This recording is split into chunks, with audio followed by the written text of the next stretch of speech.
the shuttle's viewfinder filled with blue oceans and green continents as it descended through Earth's atmosphere, shocking the NASAT occupants into stunned silence. Chief Hydrologist Galen gaped at the alien world, trying to process the unthinkable abundance of liquid water as their spacecraft soared over the Atlantic Ocean towards New York City. He glanced at his colleagues, their large black eyes blinking rapidly in disbelief. On their arid homeworld of Nasatia, such vast quantities of accessible surface water were impossible, something out of fantasy. What kind of species could evolve on a planet where the most precious resource was available in such excess? As the delegation emerged from their shuttle onto the JFK tarmac, an assembled human reception flanked a waiting xenobiologist, Dr. Robert Gordon.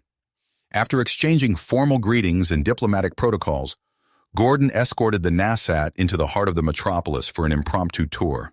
Skyscrapers towered overhead as the aliens climbed into transport vehicles, but Galen's focus remained locked on the casual uses of water everywhere around them. Decorative fountains sprayed it with abandon. Human children laughed and played in bursts of it gushing from pipes along the streets. Boats bobbed on the wide river bisecting the city. Gordon noted his guests' fixation and fascination with a mix of curiosity and growing unease. The cultural chasm between their civilizations gaped wider with each passing block. It stretched to a shocking expanse on the beaches of Coney Island, where the delegation observed humans splashing into ocean waves wearing very little. Galen reeled at the sight, overwhelmed by the waste and frivolity, the total lack of respect for water's life-sustaining value. Humanity's heedless attitude unsettled him deeply. They had to understand the repercussions their aquatic wealth might have. Behind closed doors with the human scientific team, Galen voiced his gravest concerns. Earth's water riches could not remain secret for long. If word spread among the NASAT of humanity's unique abilities to submerge safely in water, it would only be a matter of time before factions sought to seize control of the planet's resources and exploit the miracle of the human body for their own gain. The threat of interstellar conflict seemed terrifyingly real, but so did the opportunity to expand the boundaries of science together as allies. Dr. Gordon listened intently, his face darkening as he absorbed the weight of Galen's warning. Inviting the NASAT to partner on researching humanity's biological affinity for water could build bridges and preserve peace. Yet as he shook the alien's webbed hand in agreement, a grim certainty already germinated in Gordon's gut. Mere hours into first contact, the clash of worlds had already begun, and Earth would need to prepare for the coming storm. In a high-tech laboratory deep within Washington, D.C., Dr. Robert Gordon and Chief Hydrologist Galen hunched over an array of screens displaying vital signs and molecular readouts. Human volunteers, submerged in massive water tanks, floated peacefully as the scientists monitored their condition. Dr. Sarah Thompson, a gifted young biologist, worked alongside Zara, the NASAT molecular analysis specialist, meticulously examining samples of human skin under advanced imaging scanners. "I've never seen anything like this," Zara said, her webbed fingers dancing over the hollow display. "The arrangement of proteins and lipids in the epidermal layers, it's remarkably efficient at repelling water and preventing osmosis." Dr. Thompson nodded, excitement sparkling in her eyes. "And look at these specialized cells in the stratum corneum. They seem to actively secrete a type of water-resistant oil." She turned to Dr. Gordon, unable to contain her grin. "Rob, this is uncharted territory. We're glimpsing the very foundation of human adaptation." Gordon returned her smile, feeling the thrill of discovery humming through him. In the months they'd worked together, he'd grown to admire Sarah's brilliant mind and tireless dedication. More than that, if he was honest with himself. He shook off the thought and focused on the experiments at hand. In the tanks, the volunteers drifted, eerily still. Cables snaked from wireless nodes affixed to their temples and chests, transmitting a steady stream of data. Heart rate, blood pressure, oxygen saturation, brain activity, all completely stable, even after spending hours submerged. Galen's large eyes reflected the scrolling readouts, his arms folded across his chest. "I still can't fathom it," he murmured. "To be so at ease in the presence of so much water, it defies everything my people know." A chirping alarm jolted them from their contemplation. Zara's head snapped up, her crest of spines flaring in surprise. I've found something, a pattern in the protein sequences. It's almost identical to... She broke off as Galen surged forward, his webbed hand flying over the display. The sacred plant, he whispered. The one that survives the killing droughts. But how? Excitement and trepidation warred in Gordon's gut. If Zara was right, if humans and this alien plant shared some fundamental biological connection, it could change everything. He opened his mouth to suggest next steps, to outline the experiments they'd need to verify this finding. But his words were lost as warning klaxons blared through the lab, red lights strobing across the walls. Fear spiked in his blood. Had there been a containment breach? A malfunction in the tanks? His worst fears were confirmed as General Marcus White burst through the doors, his face grim. Armed soldiers fanned out behind him, taking up positions around the room. "We have a situation," White barked. "I need you all to come with me, now." Gordon's heart hammered as he followed the general from the lab, his mind racing to understand. Gasps rippled through the scientists as they emerged into chaos. A sea of journalists and flashing cameras swarmed the building, shouting questions about the waterproof humans. Military checkpoints held back the crowds, but only just. White pulled Gordon aside, his expression grave. "It's worse than we thought. We've got an alien religious faction threatening action against Earth if we don't halt the research. They say we're desecrating something sacred." Gordon's blood ran cold. They were on the brink of a breakthrough, of a discovery that could reshape the fate of worlds. But now, with tensions rising and fanatics beating the drums of war, that future balanced on a knife's edge. He locked eyes with Dr. Thompson, saw his own fear and grit mirrored there. Whatever came next, whatever threats loomed, one thing was certain. The truth, the science, was all that mattered now, even if they had to fight for it. The chaos outside the laboratory faded as General White led the team through a restricted corridor. Blast doors hissed shut behind them, muffling the din of shouting journalists and protesters. "This way," White barked, gesturing towards a fortified situation room. As they filed in, a tall, muscular man with close-cropped hair and piercing blue eyes stood to attention.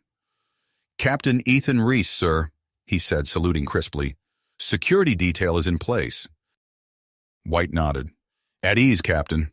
Brief the team on our current status." Reese activated a holographic display, revealing a 3D schematic of the facility. Red markers blinked at key points. "We've established a perimeter and increased patrols. All non-essential personnel have been evacuated." Dr. Gordon's mind raced, torn between the security briefing and the implications of their recent discoveries. He glanced at Dr. Thompson, noting the mix of excitement and apprehension in her eyes. As if reading his thoughts, she leaned in and whispered, "Rob, I need to show you something. It's about the sacred plant." Before he could respond, alarms blared through the complex. Reese's hand flew to his earpiece. "Intruder alert! Multiple hostiles breaching Sector 7.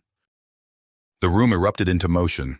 White barked orders as Reese and his team readied their weapons. Dr. Gordon felt a surge of adrenaline, his heart pounding. "We need to secure the lab," he shouted over the din. Galen's large eyes widened in panic. "The samples! If they fall into the wrong hands..."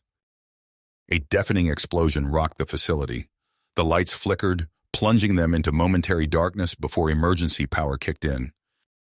"Move!" Reese commanded, leading the way with his rifle at the ready. They raced through smoke-filled corridors, the sound of gunfire echoing in the distance. As they approached the lab, a group of figures in maintenance uniforms came into view, their weapons trained on the door. "Get down!" Reese yelled, opening fire.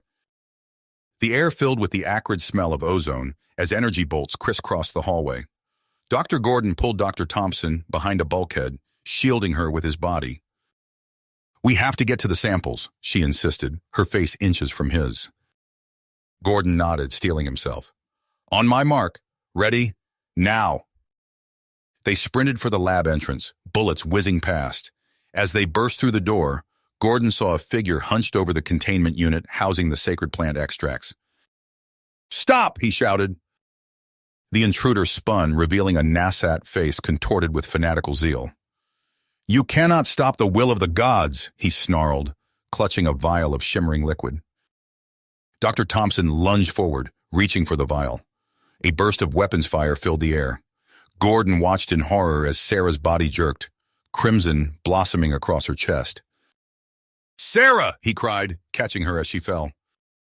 The Nasat attacker, Rykos, Gordon realized, took advantage of the chaos to flee, disappearing into the smoke-filled corridor.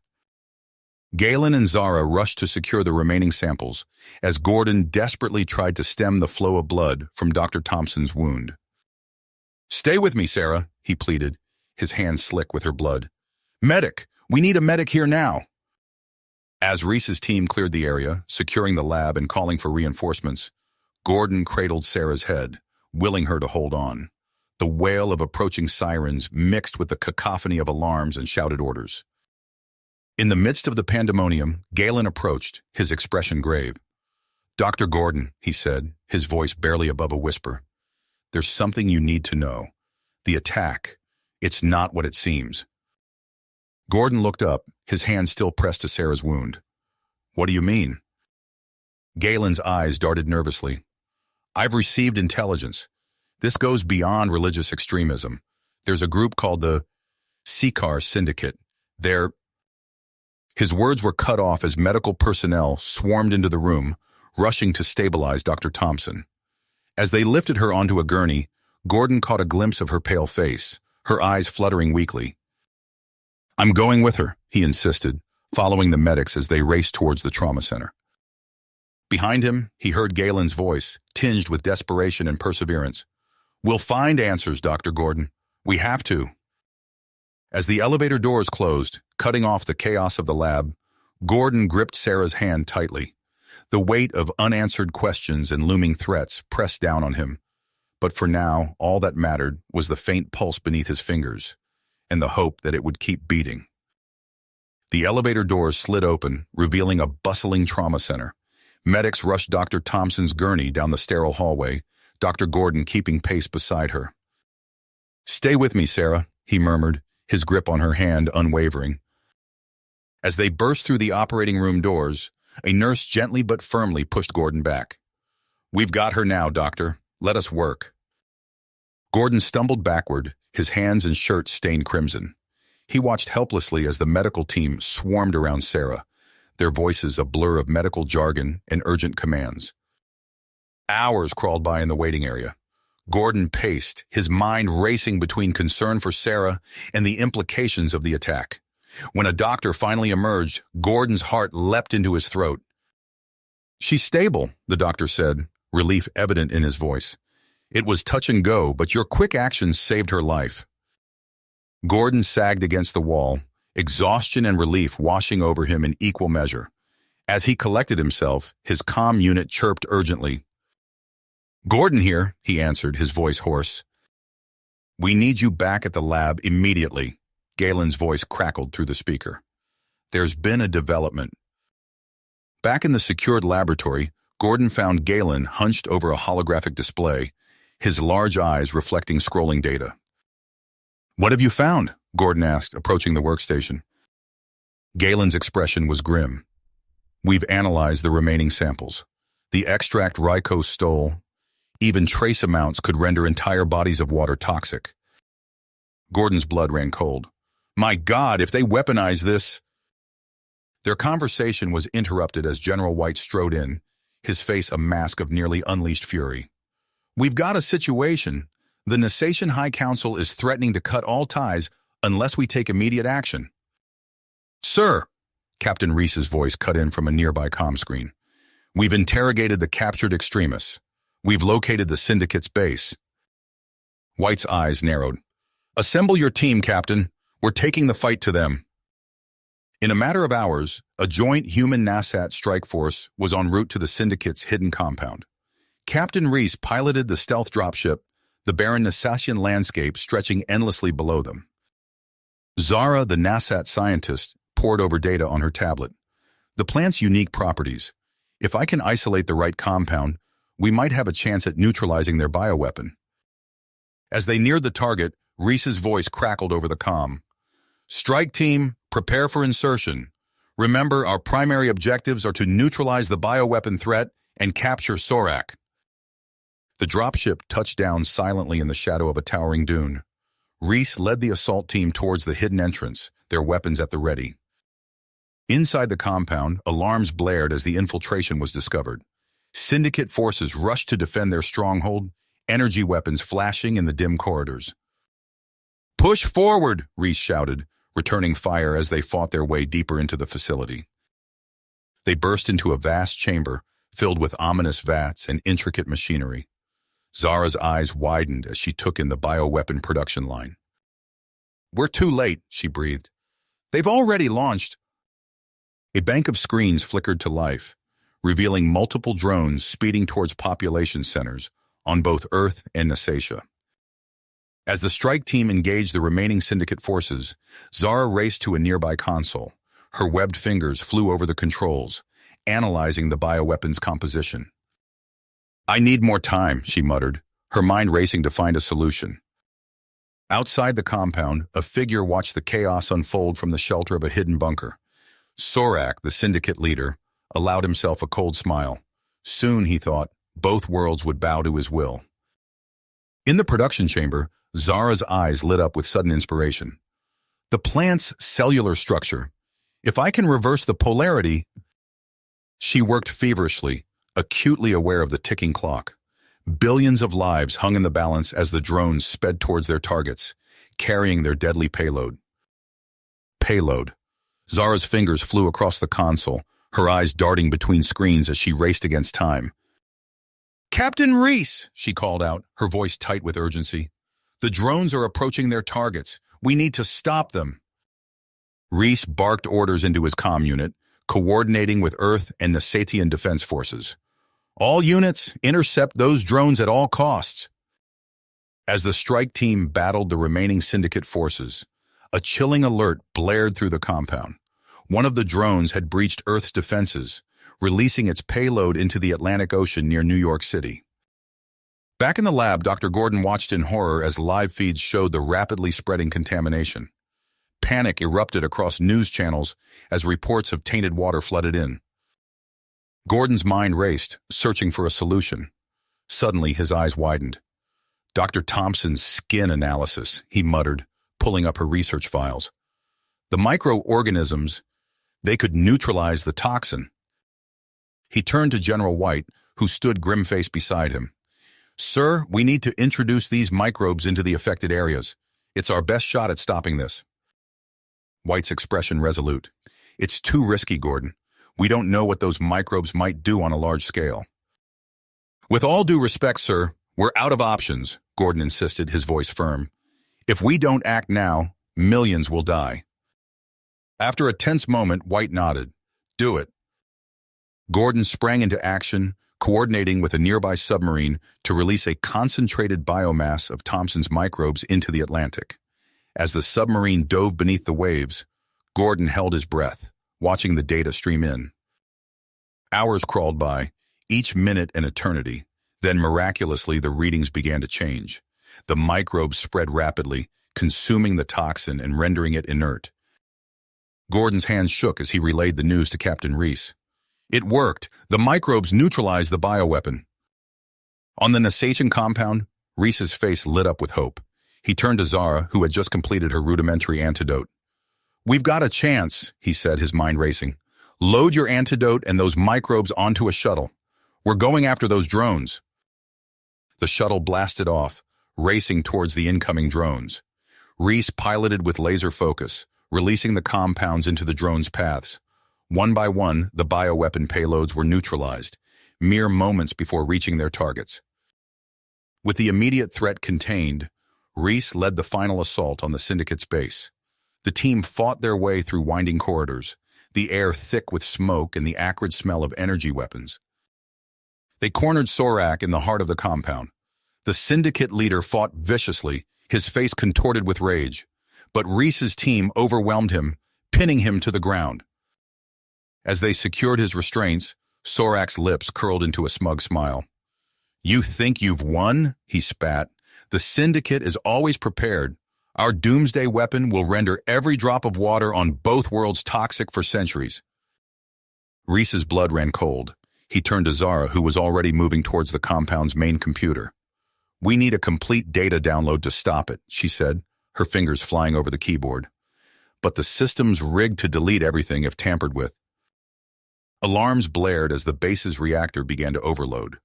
Zara's brow furrowed in concentration, her mind racing through everything she knew about the sacred plant and its properties. Come on," Reese muttered, watching the countdown tick away. With seconds to spare, Zara cracked the encryption. "I've got it," she cried, as the vital information flooded her screen. The team sprinted from the compound, the ground shaking beneath their feet as the reactor reached critical mass. They dove into their transport ship, Reese gunning the engines as the base erupted in a massive fireball behind them. As they soared away from the destruction, Zara clutched the data drive containing the key to disarming the doomsday weapon. The immediate danger had passed, but the real work of healing the rift between humans and Nasatians was just beginning. The dust settled on the Nasatian desert as news of the averted catastrophe spread across the galaxy. Dr. Gordon stood at the viewport of the orbital station, gazing down at the blue-green orb of Earth. His comm unit chimed incessantly with incoming messages from reporters, government officials, and fellow scientists. "I never thought I'd see the day," Zara said, joining him at the window. Her large eyes reflected the planet below. Gordon nodded, his expression a mix of awe and exhaustion. "It's overwhelming. Just days ago, we were fighting for our lives. Now you're galactic heroes," General White interjected, striding into the room. "The Galactic Council has called an emergency summit. We leave in an hour." The journey to the council chambers was a blur of preparations and briefings. As their ship docked, Gordon caught sight of Dr. Thompson waiting for them, her face pale but determined. "Sarah," he breathed, relief washing over him. "Should you be up?" She managed a small smile. "Wild horses couldn't keep me away from this, James." The council chamber buzzed with representatives from dozens of worlds. As the Earth delegation took their seats, a hush fell over the crowd. The galactic arbiter, a tall, willowy being, stepped forward. "We stand at a crossroads," the arbiter's voice resonated. "The recent crisis has exposed vulnerabilities we can no longer ignore. We propose a new interstellar agreement to govern the ethical development and sharing of biotechnologies." Murmurs rippled through the chamber. A delegate from Proxima Centauri stood. "This is an infringement on our sovereignty. We will not be dictated to by—" "With all due respect," Dr. Thompson interrupted, her voice steady despite her weakened state. "We've seen the consequences of unchecked scientific advancement. The microbes that saved us could just as easily have destroyed us." Gordon stepped up, displaying holographic data. "We propose a joint scientific coalition, a council representing multiple worlds and cultures, working together to expand our knowledge responsibly." The chamber erupted in debate. Hours passed as various factions argued their positions. The Nasat delegation pushed for their sacred plant to be protected, while others demanded unrestricted access to study it. As tensions rose, Gordon leaned in close to Thompson. "We need a compromise," he whispered. She nodded, her mind already racing. Gordon stood once more, raising his hands for silence. "We propose banning the use of the Nasatian plant for bioweapons, while allowing its properties to be researched under strict oversight. A new institute dedicated to exploring the applications of human and alien physiologies for the greater good of all worlds." The chamber fell silent, considering his words. Slowly, nods of agreement spread through the crowd. The arbiter's expression softened. "A wise proposal, Dr. Gordon. Let us put it to a vote."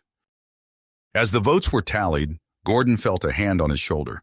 He turned to see Captain Reese, a rare smile on his face. "Well done, Doctor," Reese said quietly. "But our work is far from finished." Gordon nodded, watching as the final votes came in. The proposal passed with an overwhelming majority. As cheers erupted around them, he caught Thompson's eye. They shared a look of willpower, knowing that the real challenge lay ahead. In the days that followed, plans for the Interstellar Collaborative Xenobiology Institute took shape. Dr. Thompson was named Chief Science Officer, with Gordon, Galen, and Zara joining her team of experts. As they toured the construction site of the orbital habitat that would house the Institute, Thompson's eyes gleamed with excitement. Imagine the possibilities, James. We could revolutionize terraforming, solve water crises across the galaxy.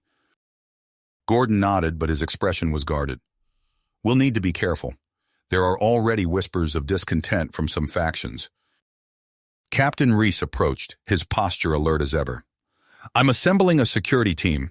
We can't take any chances with the importance of this work. As they walked through the half-finished corridors, a comm screen flickered to life. A news report showed protests on several worlds, with signs decrying alien interference and cultural subjugation.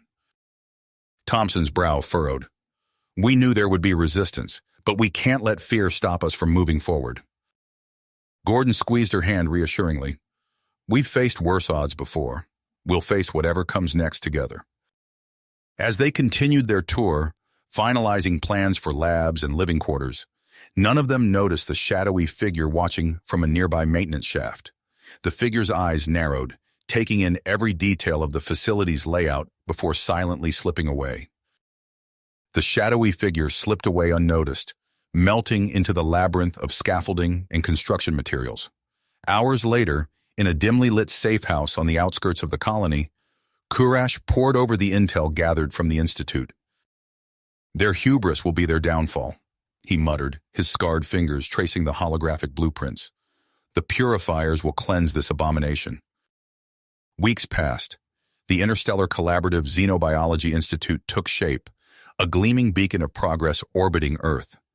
Dr. Gordon stood at the viewport of his new office, admiring the view of his home planet below. A sudden explosion rocked the station. Alarms blared as smoke billowed from a nearby research lab. Gordon stumbled, catching himself on the edge of his desk. His comm unit crackled to life. James! Dr. Thompson's voice cut through the chaos. Are you all right? I'm fine, he replied, already moving toward the door. What's happening? Unknown assailants. They've breached security on multiple levels. Gordon raced down the corridor, passing panicked staff members. He rounded a corner and came face to face with a masked figure in black combat gear. The attacker raised a weapon. A blast of energy struck the wall beside Gordon's head. He dove for cover behind a bulkhead, heart pounding.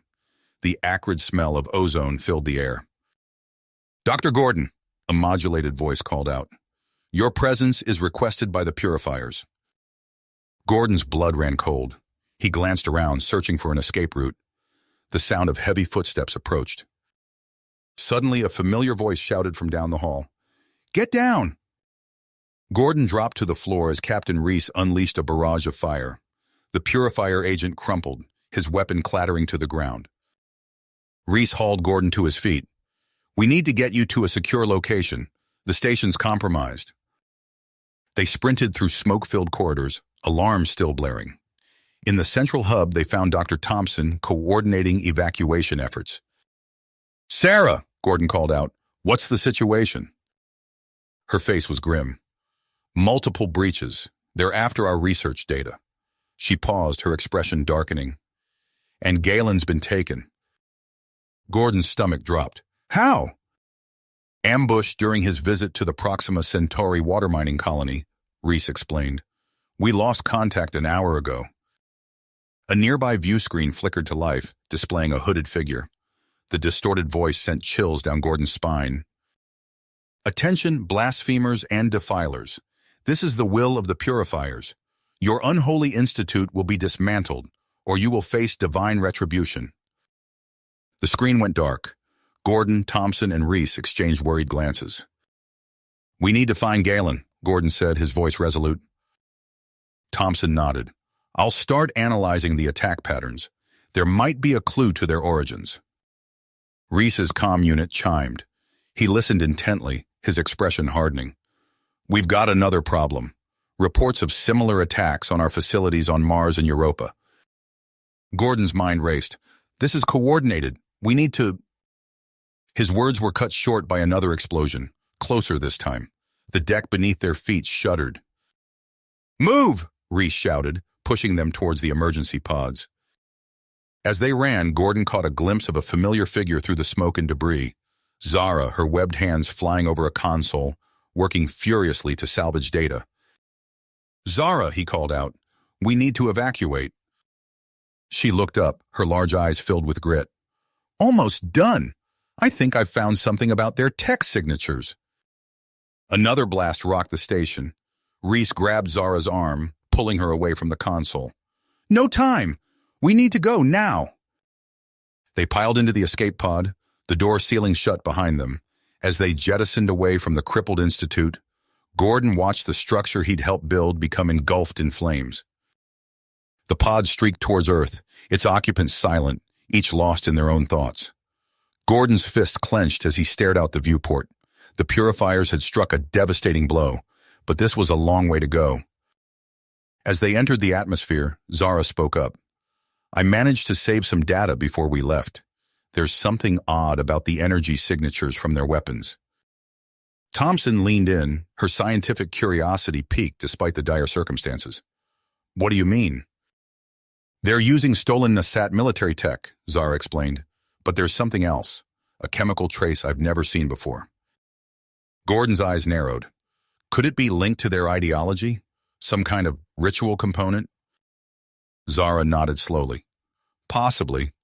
I'll need to run more tests, but it might give us a lead on their origins." The pod touched down in a remote military facility. As they disembarked, Gordon saw General White striding towards them, his face a mask of concern. "Doctor," White said grimly, "we've received their ultimatum. One planetary cycle to shut down all operations, or they promise worse to come." Gordon exchanged glances with his team. The weight of the galaxy's future pressed down upon them. The real fight was just beginning. The team raced against time, their footsteps echoing through the corridors of the secure facility. Dr. Thompson's lab coat billowed behind her as she led the way, her face set with unwavering commitment. "We need to get to the containment unit," she called over her shoulder. "If the purifiers get their hands on that hybrid strain..." Gordon's mind reeled as he processed the implications. Their creation, meant to solve water crises across the galaxy, now posed an existential threat. They burst into the lab, finding Kurash already there.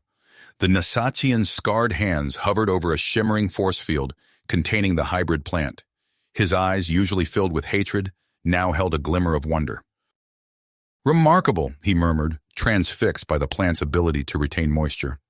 "On Nasatia, nothing survives like this." Dr. Thompson stepped forward cautiously.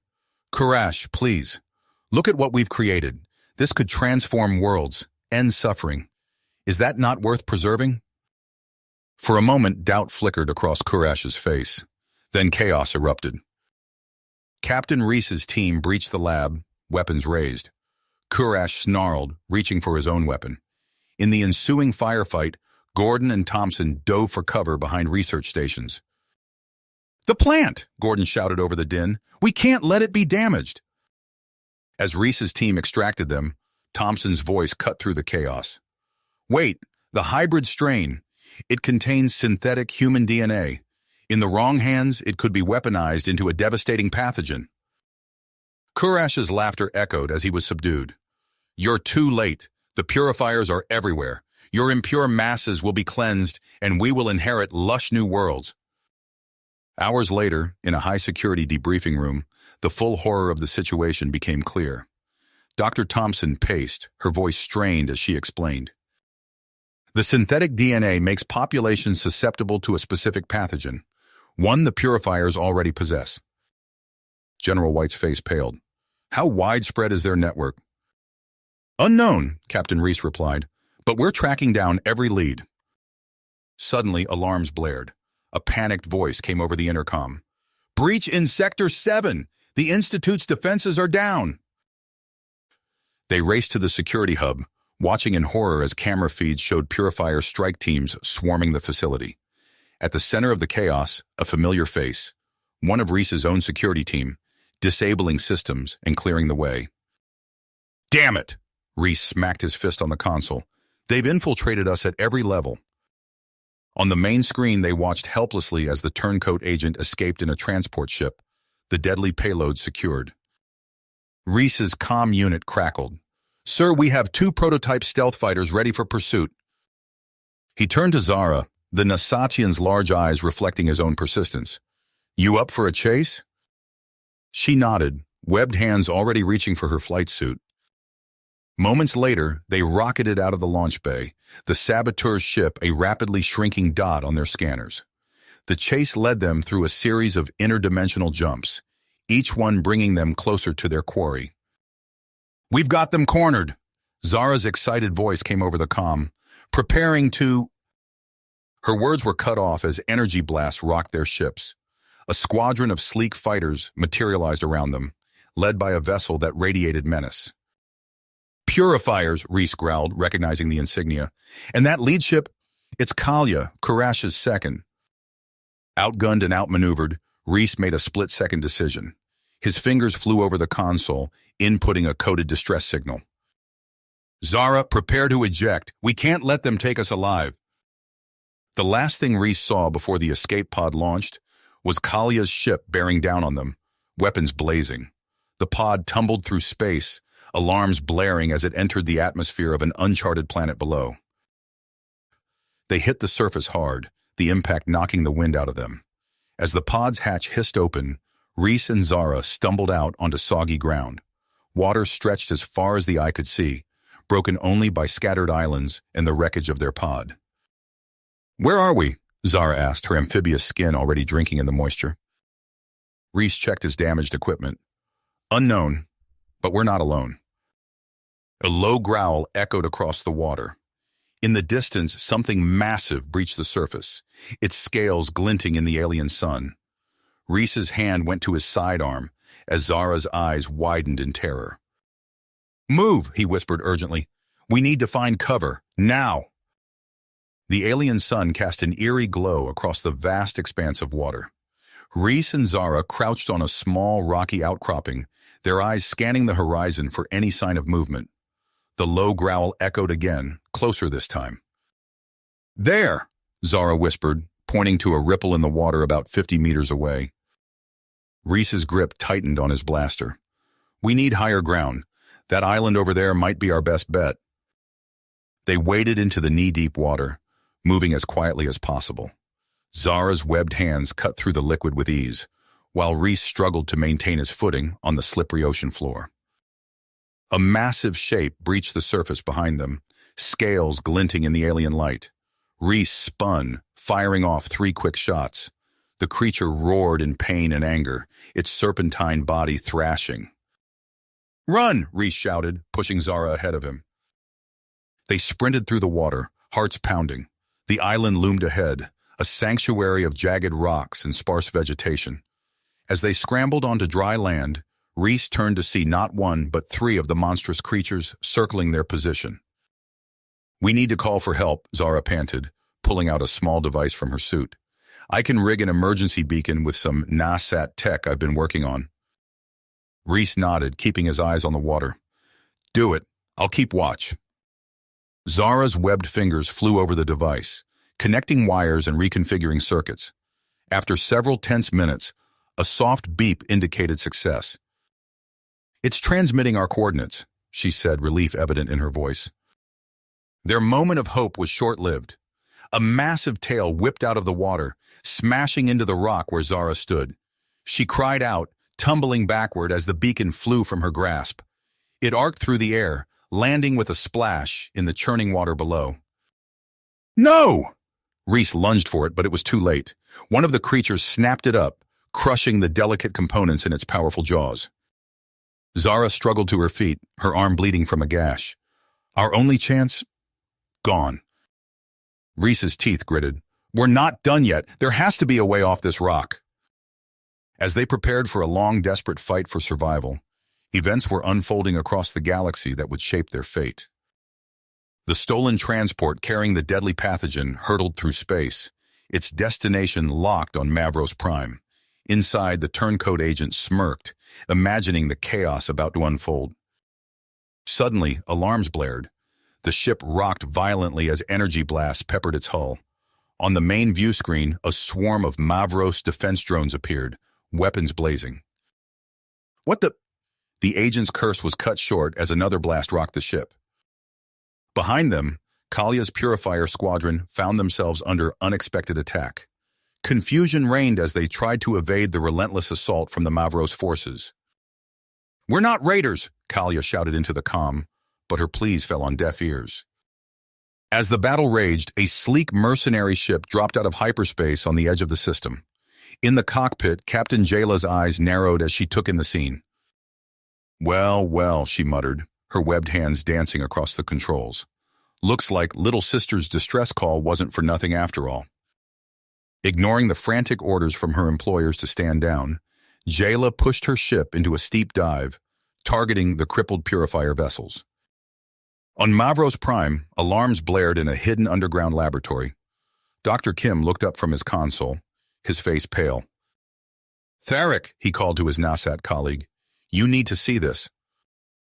Dr. Theric scuttled over, his eyes widening as he read the data stream.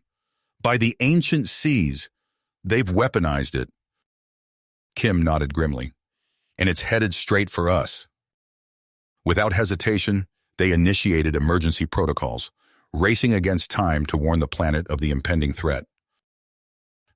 High above Mavros Prime, chaos erupted as Jayla's ship engaged the Purifiers. Her expert piloting and advanced weaponry tore through their defenses, but the agent's transport remained elusive. In a daring maneuver, Jayla brought her ship alongside the transport, matching its trajectory. "Let's see how you like this," she growled, inputting a series of commands. Her ship lurched forward, its reinforced hull slamming into the transport. The impact sent both vessels spinning, alarms blaring and debris scattering into space. The pathogen payload, jostled loose in the collision, tumbled out of the transport's damaged cargo bay. Jayla watched in grim satisfaction as the container plummeted towards Mavros Prime, burning up in the atmosphere before splashing down in the planet's vast ocean. Back on Earth, Dr. Gordon and Dr. Thompson coordinated frantically with allies across the galaxy. Evacuation orders were issued, and key population centers prepared for the worst. As the immediate crisis subsided, Gordon's team began analyzing data from the recovered pathogen samples. Dr. Thompson frowned as she studied the readouts. "James," she called, her voice tight, "you need to see this." Gordon hurried over, his eyes scanning the screen. His breath caught as he recognized a familiar genetic marker. That's Zara's DNA, he whispered, the implications hitting him like a physical blow. Thompson nodded grimly. She must have been compromised by Purifier infiltrators while studying the hybrid plant. The weight of the revelation settled over them. Reese's distress signal, Zara's apparent involvement, it all pointed to a trap far more insidious than they had imagined. Gordon's fist clenched at his sides. "We need to find them, now!" As emergency teams raced to contain the aftermath on Mavros Prime, and search parties mobilized to locate Reese and Zara, the true extent of the Purifier's plan began to unfold. The galaxy teetered on the brink of chaos, with the fate of countless worlds hanging in the balance. Gordon's revelation about Zara's DNA sent shockwaves through the command center. Reese, watching the chaos unfold on the main view screen, felt his chest tighten. He couldn't accept it. Not Zara. "I'm going after her," he announced, already striding towards the hangar bay. General White's voice boomed across the room. "Captain, stand down. We can't risk—" But Reese was already gone, the door hissing shut behind him. Minutes later, a sleek stealth shuttle rocketed away from the station, evading the frantic attempts to disable its launch systems. Reese's hands flew over the controls, plotting a course for the Waterworld's coordinates. As he dropped out of hyperspace, alarms blared. The Mavros defense grid had locked onto his ship, weapons primed. "This is Captain Reese," he broadcast. "I'm here to rescue—" His words were cut short as energy blasts rocked the shuttle. Cursing, Reese initiated evasive maneuvers, the ship plummeting towards the planet's surface. The impact was brutal. Water rushed in through cracked seals as Reese fought his way out of the sinking craft. His suit's oxygen levels were already dropping as he swam through the murky depths. A massive shape loomed out of the gloom. Reese barely had time to react as razor-sharp teeth snapped inches from his face. He fired his blaster, the energy bolt momentarily illuminating the creature's monstrous form before it retreated with an otherworldly shriek. Pushing through exhaustion, Reese followed his suit's sensors towards a faint energy signature. Relief washed over him as Zara's life pod came into view, battered but intact. But when he wrenched open the hatch, his heart sank. The pod was empty. A flashing alert on his wrist computer caught his attention. Faint life signs, leading deeper into the planet's crust. With no other choice, Reese plunged into the yawning darkness of a vast underwater cavern. The passageways twisted and turned, bioluminescent algae casting an eerie glow. As Reese rounded a corner, he froze. Before him stretched an impossible sight, a sprawling underwater city, teeming with life. But these weren't the monstrous predators he'd faced on the surface. These were human, or something close to it. Webbed hands, gills fluttering at their necks, skin pale and translucent in the dim light. A commotion near the center of the settlement drew his attention. There, surrounded by a group of the strange aquatic humans, was Zara. Her eyes widened as she spotted him. "Reese," she called out, "it's not what we thought. They're—" But her words were drowned out as alarms suddenly blared throughout the cavern. The water humans scattered in panic, and Reese saw why. Cracks were spreading across the cavern ceiling, magma beginning to seep through. He fought his way through the chaos, grabbing Zara's arm. "We need to go. Now!" They swam frantically, dodging falling debris and streams of superheated water. Behind them, the underwater city was collapsing, swallowed by the planet's fury. Reese's lungs burned as they finally broke the surface, his shuttle visible in the distance. The ocean around them began to boil, steam obscuring their vision. With a final burst of desperate energy, they hauled themselves into the battered craft. Reese's fingers flew over the controls, coaxing every last ounce of power from the engines. The shuttle lurched upwards, trailing fire and debris. A massive shockwave erupted from the planet's surface, the force of it rattling their teeth as they broke atmosphere. As the adrenaline began to fade, Reese turned to Zara. "What happened down there? Who were they?" Zara's eyes were haunted as she began to explain. "It's worse than we could have imagined, Reese. The purifiers, they've been at this for far longer than we knew." Before she could continue, a new ship materialized beside them.